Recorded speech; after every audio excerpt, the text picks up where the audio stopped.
Hello friends, welcome to the daily current affairs quiz discussion. Today is 14th of April. Let us start with the first question. The first question I have framed on a very important concept of carrying capacity. Guys, let me tell you, this concept of carrying capacity is very important for this year's prelims examination. Let us read the question, guys. Over tourism may spell trouble for tourist spots in India. Statement 2 says the number of visitors to popular tourist destinations are going beyond carrying capacity. Guys, the statement 1 is correct and statement 2 is also correct and statement 2 is the correct explanation of statement 1. Guys, what is this concept of carrying capacity? Guys, concept of carrying capacity is a concept where it is basically the maximum number of visitors to a destination at a given time with least damage to the cultural landscape. Okay, so any ecosystem, what is the maximum number of species it can support without degrading itself? Guys, this concept of carrying capacity is given in the NCERT book. You can see here carrying capacity. This implies the resource extraction is not above the rate of regeneration of the resource and waste generated are within the assimilative capacity of the environment. There is another concept related to this which is called absorptive capacity, which means the ability of the ecosystem to absorb the degradation. These two concepts are very important. Guys, why did I frame this question? Today in the Hindu newspaper, there is an article on Kodai Canal. Guys, Kodai Canal is a very important hill station in the Nilgiris in the South India. So the kind of tourists, the number of tourists which are visiting, it is leading to degradation of the ecosystem because the number of tourists is beyond the carrying capacity of Kodai Canal. You can see here, the answer is what? Carrying capacity, beyond carrying capacity. That is why this may spell doom. So answer is option A. So guys, you can see here, there is a question which has come on this topic in the PYQ. Let us read this question, 2010 question. Sustainable development is described as development that meets the need of the present without compromising the ability of future generation to meet their own needs. In this perspective, inherently the concept of sustainable development is intertwined with which of the following concept? The answer is carrying capacity, option D. Guys, this is how we try to link the PYQs to the current affairs and the static. Guys, this is what is called the masala of success in the UPSC prelims examination. What is the masala? The secret masala is we have to do the PYQ, we have to do the current affairs, we have to do the static. You see here, we have done the static from the NCERT. This is the NCERT, guys. We have done the current affairs. We have solved a current affairs question and we have solved a PYQ also. Guys, this masala, once you master this masala, then you can also prepare the recipe of success in the UPSC prelims examination. My friends, let us go to the next question. Next question, statement 1 says Indian citizens do not have the right against adverse effects of the climate change. And statement 2 says there is no single umbrella legislation in India which relates to climate change or the attendant concerns. Guys, you can see statement 1 is incorrect because recently only Supreme Court has said that every citizen of India is having right against impact of climate change under Article 21 and Article 14. So statement 1 is incorrect, but statement 2 is correct that there is no single legislation pertaining to climate change in India. So you can see statement 1 is incorrect, statement 2 is correct. So answer is option D. Next, you can see this is the question which I have framed from this trends in climate jurisprudence in India. Guys, Article 14 and Article 21. Okay, these are the two important articles from where Honorable Supreme Court has recently derived your right against impact of climate change. Very important.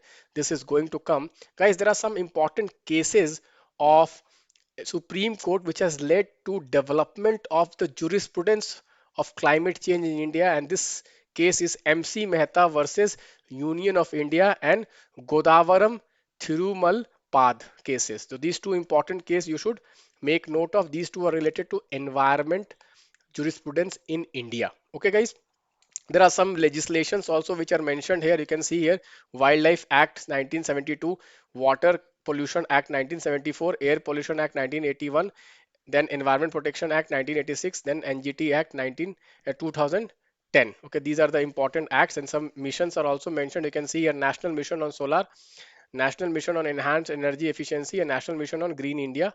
These are the few missions which are mentioned. Okay, guys. So with this, let us move to the next question, guys. Islamic Revolution Guards Corps and Quds Force recently belongs to. So, guys, this belongs to Iran. Option D, guys. Recently, Iran has attacked Israel.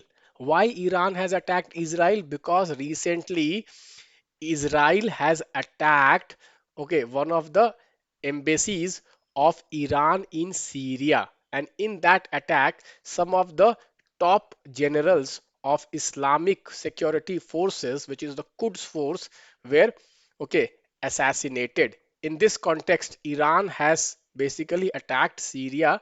So Iran's, okay, top force is called Islamic. Okay, you can see here. It is basically the name of the force is what? Islamic Revolutionary Guards Corps. Okay, very, very important. Islamic Revolutionary Guards Corps. And one of the arm of this Islamic Revolutionary Guard Corps is the Quds Force. Is the Quds Force. So they can ask you this question. Okay, guys, you can see here Quds Force. They can ask you the question. They can ask you the Syria, bordering countries of Syria also. They can ask. Syria borders, guys, which country? Okay, see Israel and Syria, they share a border. You can, okay, they can ask you this. Next, you can see, consider the following lakes: Osman Sagar, Jaismand Lake, Hussain Sagar, Kodai Canal. You see this topic of Kodai Canal, which was covered in the Hindu newspaper today. I have framed two, three questions on that. You can see here how many of the above are man-made lakes? Guys, out of these four, all are man-made lakes. So all four is the answer. Option D is the correct answer. UPSC has asked a PYQ on this. You can see here this PYQ 2018. Which of the following is an artificial lake? Kodai Canal, Koleru, Nainital, Renuka. So guys, the answer is Kodai Canal. Option A is the answer. You can see Kodai Canal. Okay. Rampant tourism in Kodai Canal is leading to degradation of the ecosystem. Let us move to the next question, guys. Next question is, consider the following statements: Uti, Mahabaleshwar, Yarkud, Munnar, Kunur, Daringbadi.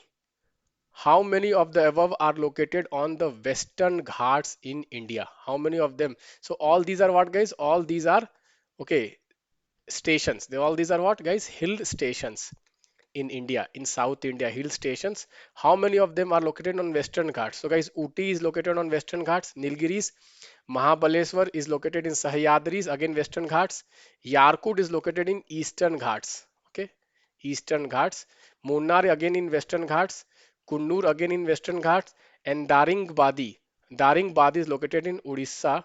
So guys, this is not the answer. So answer is only four. Only four. Option B is the answer. Option B is the answer. You can see here. I have framed this question from Kodai Canal, this same topic.